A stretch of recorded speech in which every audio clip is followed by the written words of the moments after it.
नमस्कार, मैं हूं राज पाठक। आज रविवार है और रविवार के दिन बुलेट न्यूज़ की तरफ से आपको कुछ किस्से, कहानियां और कुछ किताबों पर चर्चा मिलेगा। आप अक्सर मोटिवेट होने के लिए क्या करते हैं? वीडियो देखते हैं। लेकिन मैं आपको ये बता दूं कि हमारे जो पुराने लेखक हैं या आज जो लेखक हैं, जो किताबें लिखते हैं, जो कहानियाँ लिखते हैं, जो कविताएँ लिखते हैं, अगर आप उसे पढ़ें तो आपके अंदर ज्ञान के साथ साथ मोटिवेशन भी आएगा। वीडियो की आवश्यकता आपको शायद ही कम पड़ जाए अगर आप कुछ रचनाएं जो हमारे देश के प्रसिद्ध लेखक हैं, प्रसिद्ध रचनाकार हैं, प्रसिद्ध कवि हैं, उनकी पढ़ लें।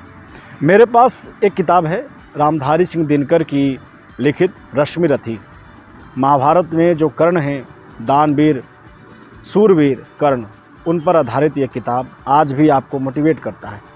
ये किताब पहले मैं आपको दिखा दूं कि ये किताब रश्मिरथी रामधारी सिंह दिनकर ने 1952 में इसको जो है प्रकाशित किया था और इस किताब को मैंने कई बार पढ़ा है और यकीन मानिए अगर आप इस किताब को पढ़ते हैं तो आपके अंदर आत्मविश्वास इतना बढ़ जाता है कि फिर मुझे नहीं लगता कि कहीं आपको किसी और व्यक्ति या किसी वीडियो के ज़रिए मोटिवेशन की आवश्यकता पड़ेगी। इस किताब का चित्रण जिस तरीके से रामधारी सिंह दिनकर ने किया है, एक तरह से यूँ कहें कि कर्ण का जो व्यक्तित्व था, कर्ण का जो स्वभाव था और कर्ण की जो वीरता थी, दानवीरता थी, वो झलक इस किताब में देखने को आपको मिलेगी। रामधारी सिंह दिनकर के बारे में कुछ जान लेते हैं। रामधारी सिंह दिनकर कौन थे? हालांकि सभी लोग जानते होंगे, ये परिचय के मोहताज तो हैं ही नहीं, लेकिन फिर भी चूँकि ये कहानी की भूमिका है तो रामधारी सिंह दिनकर के बारे में बताना बेहद ज़रूरी है। 23 सितंबर 1908 को बिहार के मुंगेर ज़िले के सिमरिया में रामधारी सिंह दिनकर का जन्म हुआ था। रामधारी सिंह दिनकर पद्म भूषण से सम्मानित हैं, साहित्य अकादमी से पुरस्कृत हैं। और अगर बात करें तो रामधारी सिंह दिनकर की जो प्रमुख रचना है, रेणुका, हुंकार, रसवंती, रश्मिरथी, अर्धनारीश्वर, संस्कृति के 4 अध्याय जैसे कई अनगिनत रचना रामधारी सिंह दिनकर ने किया है। रश्मिरथी जो ये किताब है, इसके पीछे की जो कहानी है, ये अपने आप में एक बड़ी दिलचस्प कहानी है और वो किस्सा मैं आपको सुनाऊंगा। लेकिन जो इस किताब की कुछ भूमिका जो लिखी गई है, मैं उसके बारे में भी ज़रूर चर्चा करना चाहूँगा। रामधारी सिंह दिनकर अपने आप में साहित्य के पुरोधा हैं। इस किताब की एक दिलचस्प कहानी ये है कि इस किताब में रामधारी सिंह दिनकर ने कर्ण के उस चरित्र को दिखाया है जो शायद महाभारत में कृष्ण, अर्जुन, पांडव, दुर्योधन के चरित्र को ज़्यादा तवज्जो दिया गया है, लेकिन कर्ण को कम। उस कर्ण को भली भांति और बहुत ही मार्मिक तरीके से आपके बीच रखने का काम इस किताब में रामधारी सिंह दिनकर ने किया है। रामधारी सिंह दिनकर 1952 में इस किताब को लेकर आए थे और इस किताब में 7 सर्ग हैं। मैं आपको यकीन के साथ कह सकता हूं कि जब आप इसे पढ़ेंगे तो आप भी ये समझेंगे कि आपके आसपास में कई ऐसी चीज़ें हो रही हैं जिसका जवाब इस किताब में है, या कर्ण के जीवन पर कर्ण ने उन चीज़ों को, उन घटनाओं को खुद पर महसूस किया है और उस समय भी इस चीज़ को कह दिया था कि अब आने वाला जो समय होगा वो भी कहीं ना कहीं इसी दौर से गुजरेगा। एक पंक्ति है इसमें कि ऊंच नीच का भेद न माने वही श्रेष्ठ ज्ञानी है, दया धर्म जिसमें हो सबसे वही पूज्य प्राणी है, क्षत्रिय वही भरी हो जिसमें निर्भयता की आग, सबसे श्रेष्ठ वही ब्राह्मण है जिसमें तप और त्याग। इसकी कई पंक्तियां आपको मोटिवेट करती हैं। मुझे लगता है कि जब आप कभी ये लगता है आपको कि शायद ये जो समाज है इसमें आप रहने लायक नहीं हैं या आपको ताना दे रहा है किसी चीज़ को लेकर के, तब आप कुछ किताबों को पढ़ेंगे या ख़ास करके इस रश्मिरथी को पढ़ेंगे और इसके कुछ दोहे पढ़ेंगे तो यकीन मानिए आपके अंदर वो आत्मविश्वास बढ़ जाएगा। मैं ज़्यादा वीडियो को बड़ा नहीं करना चाहता, इसलिए कुछ पंक्तियाँ पढ़ूँगा और मैं ज़रूर आपको ये कहूँगा कि इस किताब को मंगाएं और पढ़ें रश्मिरथी को। यकीन मानिए कि आप निराश तो नहीं होंगे। कुछ पंक्तियाँ जो कि 7 सर्ग हैं इसमें, और 7 सर्ग में जो है पूरी तरीके से कर्ण की जो ख्याति थी, कर्ण का जो आत्मविश्वास था, कर्ण का जो दान वीरता की जो कहानी है वो इसमें बयां किया गया है बड़े दिलचस्प तरीके से।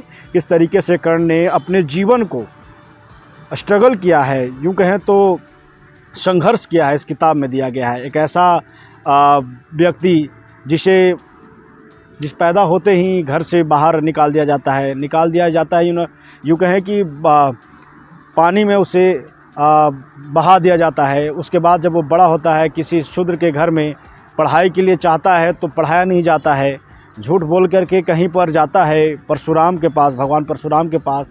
तो वहाँ भी जब भगवान परशुराम को ये पता चलता है कि कर्ण शूद्र पुत्र है, तब भी जो है उसे श्राप दे दिया जाता है। उसके बाद जब आगे जाता है तो उसे पल पल वो दोस्ती भी करता है, दुर्योधन से करता है, जो कि खुद अधर्म के रास्ते पर था।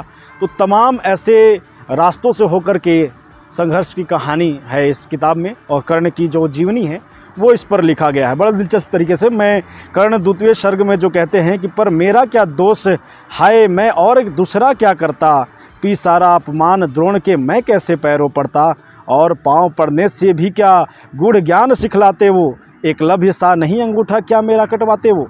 ये कर्ण सोच रहे हैं कि काश अगर मैं कर्ण द्रोण के पास जाता तो क्या वो मुझे ज्ञान सिखलाते, जो खुद अर्जुन को सिखला रहे थे। एकलव्य जब चोरी छुप के ज्ञान सीखते हैं तो उनका अंगूठा मांग लेते हैं, तो क्या मैं उनके पास जाता तो वो ऐसा कर पाते। वैसे ही आगे बढ़ते हैं तो परशुराम को जब ये पता चलता है कि ये तो कवच कुंडलधारी है, इतना तेजस्वी है, पर ये शूद्र पुत्र कैसे हो सकता है, तब वो कहते हैं कि सूत वंश में मिला सूर्य सा कैसे तेज प्रबल तुझको, किसने लाकर दिए कहाँ से कवच और कुंडल तुझको, सूत सा रखा जिसे उसको कैसे कुठार हो मारूं मैं, जलते हुए क्रोध की ज्वाला लेकिन कहाँ उतारूं मैं। जब परशुराम को पता चलता है कि कर्ण तो शूद्र पुत्र है, लेकिन उनको ये यकीन होता है अपने तेज से कि ये जो कवच कुंडल है ये आम इंसान को तो नहीं मिल सकता, ये ज़रूर क्षत्रिय हैं, जो ज़रूर इन्होंने मुझसे धोखा किया है। तब वो कहते हैं, उसके बाद इसी अध्याय में कर्ण ने जो कहा है वो आज भी मार्मिक है। हाय कर्ण तू क्यों जन्मा था, जन्मा तो क्यों वीर हुआ, कवच और कुंडल भूषित भी तेरा धम शरीर हुआ, धस जाए वह देश अतल में गुण की जहाँ नहीं पहचान, जाति गोत्र के बल पर ही आदर पाते जहाँ सुजान। कर्ण ने ये जवाब था, कर्ण के मन में ये चल रहा था कि आखिरकार ऐसा क्यों हो रहा है, आखिरकार जाति गोत्र को ही क्यों अहमियत दिया जा रहा है, व्यक्ति का व्यवहार, व्यक्ति का चरित्र मायने क्यों नहीं रख रहा है। उसके बाद थोड़ा सा आगे बढ़ते हैं, मैं इसलिए थोड़ा सा संक्षिप्त में इसे कहना चाहूँगा। हालांकि आगे बढ़ते हैं, तृतीय सर्ग जो है उसमें जब भगवान कृष्ण दुर्योधन के पास जाते हैं, हस्तिनापुर जाते हैं, महल में जाते हैं, वहाँ पर 5 गांव मांगते हैं, शांति दूत बनकर जब जाते हैं, फिर भी जो है कर्ण माफ़ कीजिएगा दुर्योधन नहीं मानते हैं, तो फिर कृष्ण जो है वहाँ से निकल जाते हैं। आपने ये किताब एक कविता पढ़ा होगा कि वर्षों तक वन में घूम घूम बाधा विघ्नों को चुम चुम सा धूमधाम पानी पत्थर पांडव आए कुछ और निखर। ये इसी किताब, इसी रश्मि रथी का एक पंक्ति, एक कविता था जो कि आपने अक्सर बचपन में किताबों में पढ़ा होगा। लेकिन जब कृष्ण वहाँ से चेतावनी देकर निकलते हैं तो कर्ण को अपने साथ लेकर चल देते हैं और कर्ण से कहते हैं कि तुम, उससे अपनी सच्चाई बताते हैं कि तुम तो कुंती के पुत्र हो और तुम दुर्योधन के पाले में क्यों हो, अगर तुम वाकई में पांडवों के साथ आ जाओ तो तुम्हें राजा बना दिया जाएगा, हस्तिनापुर का राज्य तुम्हें दे दिया जाएगा और तुम सम्राट होगे, 4-5 भाई तुम्हारे जय जयकार करेंगे, सबसे श्रेष्ठ तुम होगे। तब कर्ण ने जो कहा, क्योंकि मैं कर्ण से काफ़ी प्रभावित हूँ और मैं कर्ण, हालांकि कृष्ण का भी जो कहना है इस किताब में और जिस तरीके से उन्होंने कहा होगा वो भी अपने आप में एक अहम है, लेकिन जब कर्ण ने कहा तब आपको अपने अंदर वो आत्मविश्वास आता है कि व्यक्ति को कैसा होना चाहिए।